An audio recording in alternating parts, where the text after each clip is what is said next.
บายดีท่านผู้ชมที่เคารพต่อไปเชิญท่านติดตามรับชมข่าวทางสถานีโทรภาพแขวงเซกงเจ้าแขวงเซกงตอนรับการมาเยี่ยมยามของฐานเอกอัครราชทูตอังกฤษประจำสาธารณรัฐประชาธิปไตยประชาชนลาวในวันที่27มังกร2565นี้ที่ห้องรับแขกชั้น2ห้องว่าการแขวงเซกงฐานเล็กไร่ศิวิไลเจ้าแขวงเซกง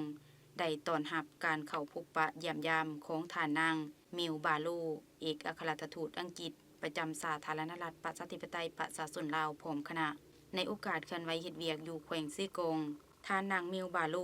เอกอัครราชทูตอังกฤษประจำสาธารณรัฐประชาธิปไตยประชาชนลาวได้แจ้งจุดประสงค์ของการลงมาเคลื่อนไหวครั้งนี้เพื่อติดตามและพบปะเยี่ยมยามบรรดาโครงการที่ได้รับการช่วยเหลือจากอังกฤษและเพื่อสืบโตญาติแยงการพัวพันร่วมมือจากประเทศอังกฤษให้แก่สาธารณรัฐประชาธิปไตยประชาชนลาวก็คือแขวงเซกงให้กว้างขวางกว่าเก่าในโอกาสเดียวกันนี้ทานเล็กไหลศิวิไลเจ้าแขวงเซกง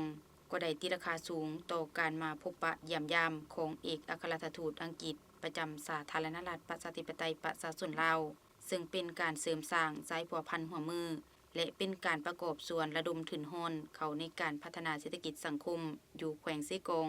ให้มีความเข้มแข็งอย่างต่อเนื่อง